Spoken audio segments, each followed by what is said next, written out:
suivant pour 5 minutes.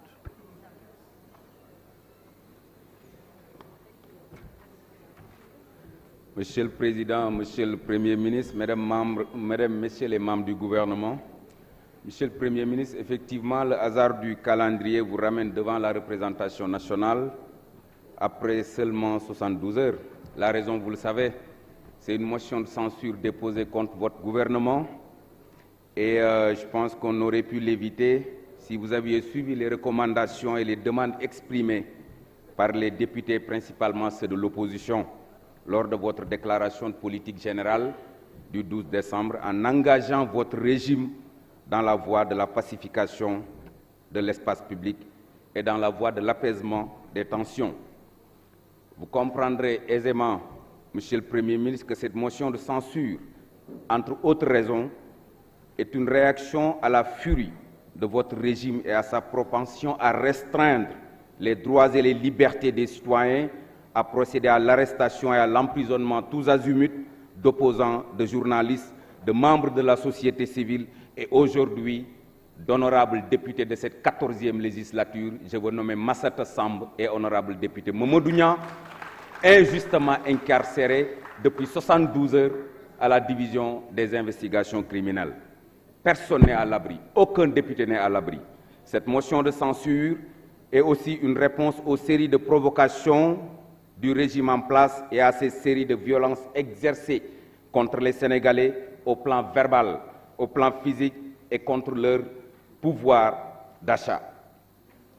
Vous avez certes essayé de diminuer les prix des denrées de première nécessité pour faire face à la vie chère dès après votre nomination à la tête de la primature. Mais, Monsieur le Premier ministre, vous conviendrez avec moi que l'efficacité de ces mesures pose problème. Monsieur le Premier ministre, dans mon intervention du 12 décembre, je vous ai dit que vous aviez du pain sur la planche du fait d'un contexte difficile de votre nomination. Et ce, malgré votre expérience et malgré certaines compétences avérées dans votre équipe, mais malheureusement, vous n'avez pas suivi mon regard. Il est clair, Monsieur le Premier ministre, que vous gérez des conséquences et les errements d'un régime qui sont certes antérieurs à votre nomination comme Premier ministre, mais vous allez devoir les assumer. Cette motion de censure en est la preuve. J'avais également exprimé mes préoccupations quant au sens que vous donnez au combat et que vous allez mener en tant que gouvernement de combat. Un combat dont j'ai la certitude n'ira pas dans le sens de la pacification de la vie publique, une pacification qui devrait pourtant vous amener dans le sens de la libération des détenus politiques et l'arrêt des arrestations arbitraires. Vous n'avez pas voulu vous engager sur la question.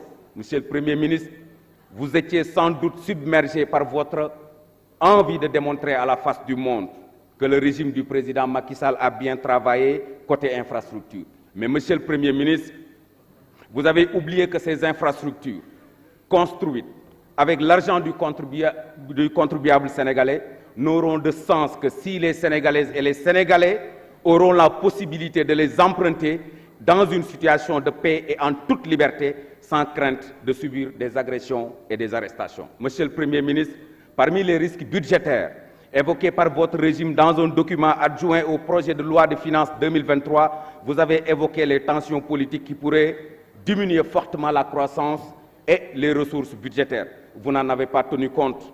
Avons-nous besoin de tensions politiques dans ce pays? Je dis non.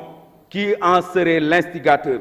Vous pouvez me le dire, mais la sagesse Wolof nous enseigne que Khoddi ko bala ngay lakkale. En d'autres termes, mieux vaut prévenir que guérir. Nous l'avons compris, Monsieur le Premier ministre. C'est la raison pour laquelle nous sonnons l'alerte tous les jours.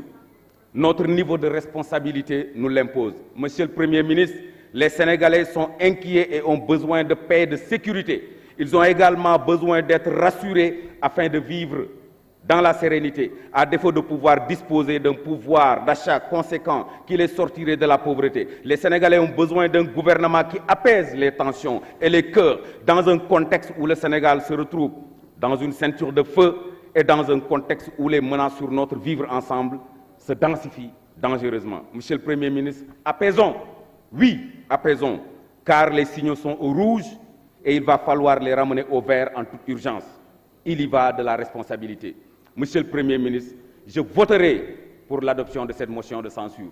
Si cette motion de censure passe, votre gouvernement tombe, vous pouvez avoir la possibilité d'être reconduit, on parlera de Amadou 2. Si vous n'êtes pas reconduit, merci, voilà, vous en tirerez les conséquences. Je vous remercie. La parole est à notre collègue Seydou Diouf, Guy Marius Sagna, le suivant.